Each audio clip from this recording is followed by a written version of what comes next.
तस्वीरें वायरल हो रही हैं। आप किस संप्रदाय को फॉलो करते हो, किस धर्म को मानते हो, मुझे इस बात से कोई आपत्ति नहीं हो सकती। लेकिन जब आप सनातन को मिटाने की बात करोगे तो मरने से पहले संवैधानिक अधिकार युद्ध को स्वीकार करने का हमारे पास भी सुरक्षित है। हम ऐसे मरने के लिए तैयार नहीं होंगे। उन्मूलन शब्द का अर्थ क्या होता है? ये सामूहिक रूप से जेनोसाइड के लिए जो 90 के दशक में जम्मू कश्मीर के अंदर जो लोग INDIA नाम के घटक में हैं, ये सारे लोग कहीं न कहीं किसी न किसी राज्य में हिंदू विरोधी अभियान के हिस्से हैं, सनातन विरोधी अभियान के हिस्से हैं। आप राजनीति करो, फलो फूलो, राज्यों में लोकतंत्र की परंपरा है, चुनाव लड़ो, जीतो, हमें क्या आपत्ति हो सकती है। लेकिन जब आप सनातन को मिटाने की बात करोगे तो हमें आपत्ति होना स्वाभाविक है। और अखाड़ों की स्थापना तो इसलिए नहीं हुई थी ना कि शांत हम बैठेंगे। हम सदैव से इस विषय को लेकर के, लेकिन हमारा मानना है कि हम सारे रास्ते भारतीय लोकतंत्र में संविधान के दायरे में खोलने के लिए तैयार हैं। युद्ध के सारे रास्ते, वैचारिक, बौद्धिक, जो भी युद्ध हो, लेकिन यह सनातन उन्मूलन जो शब्द है, ये जेनोसाइड का शब्द है, होलोकास्ट के तरफ आगे बढ़ा रहा है। और इन शब्दों की रचना करके, क्योंकि बार बार हमने कई बार वीडियो चला करके हमने स्टालिन के बेटे उदयनिधि स्टालिन के उस भाषण को सुना।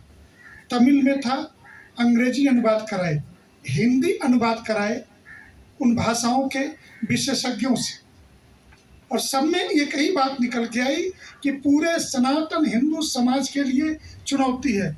क्योंकि हमारा धन 85,000 मंदिर तमिलनाडु के अंदर, हजारों करोड़ का रेवेन्यू उन मंदिरों से लेकर के वहाँ पर खर्च किया जाता है। हमारा धन, हमारा रेवेन्यू और हमारे हत्या की प्लानिंग, कम से कम ये तो हम नहीं स्वीकार कर पाएंगे इस समूचे संघर्ष में।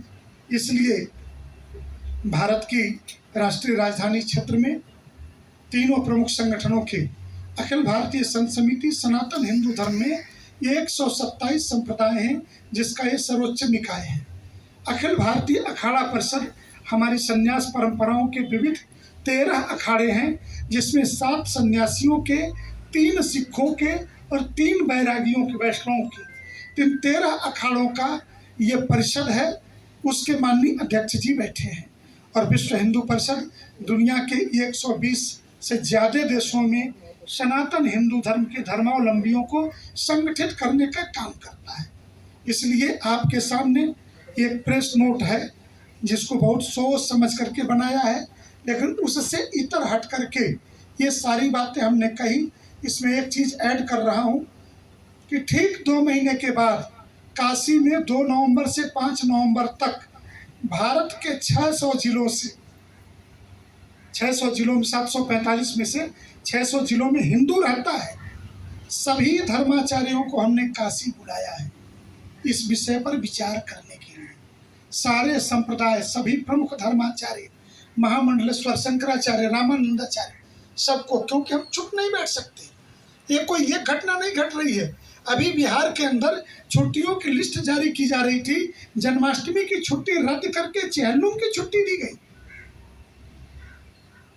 इसरत के अब्बू वहां पे किस तरीके की राजनीति करेंगे हमें समझ में नहीं आता है।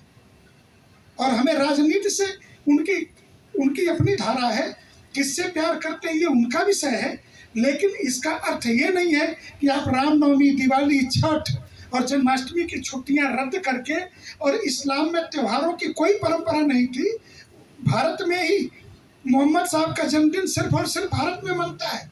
उठा के गूगल सर्च करिए, किसी इस्लामिक देश में नहीं बनता है। इसलिए इन परंपराओं को जन्म देना और उसके लिए छुट्टी अलॉट करना, ये एक खतरनाक राजनीतिक पहल है। और उस पहल के अंदर एक पूरी युवा पीढ़ी जो कि हिंदू नहीं है, स्वाभाविक रूप से उदयनिधि स्टालिन पादरी के सामने बैठे हुए उनकी तस्वीर आई है, ईसाई हैं। कार्तिक चिदंबरम की नमाज पढ़ते हुए तस्वीर आई है।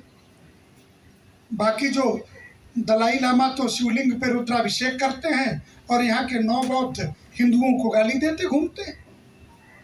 और मैं एक बात कह दूं कि सनातन के बारे में आर्टिकल 25 स्पष्ट है, और उससे भी ज़्यादा अगर आपको काशी कभी आना हो तो काशी हिंदू विश्वविद्यालय के अंदर एक संस्कृत विद्या धर्म विज्ञान संकाय है। उस परिसर में मेज कुर्सी पे पढ़ाई नहीं होती। उस संकाय के अंदर परंपरागत शिक्षा संस्कृत की दी जाती है। संस्कृत विद्या है, धर्म विज्ञान है, उस संकाय का नाम है।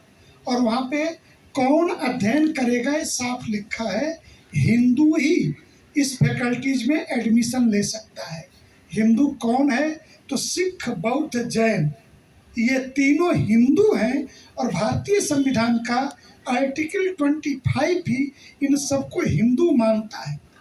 तो ये सनातन की परंपरा है, और इस सनातन की परंपरा को तोड़ने का, जेनोसाइड करने का अगर प्रयास किया गया तो हम मुंहतोड़ जवाब देंगे। पूरे देश में हम व्यापक अभियान चलाएंगे। हम चैन से नहीं बैठेंगे। ऐसा नहीं कि आपके सामने आए, मीडिया में कोई बात कही और हम वापस गए।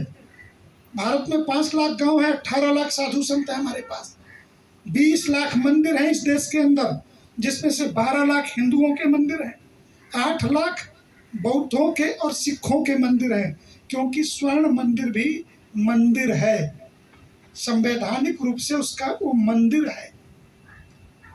इसलिए ये जो कुछ भी हिंदू विरोध, और हिंदू विरोध करते करते हिंदू विरोध, हिंदू इक्वल टू राष्ट्र, राष्ट्रीयता, तो इसके चलते हिंदू विरोध राष्ट्र विरोध के रूप में बदल करके दुनिया के जिन देशों से वो पैसे ले सकते हैं, हिंदुओं के विरोध के लिए जो कुछ भी साजिश कर सकते हैं वो कर रहे हैं, और हम इसका जवाब देंगे।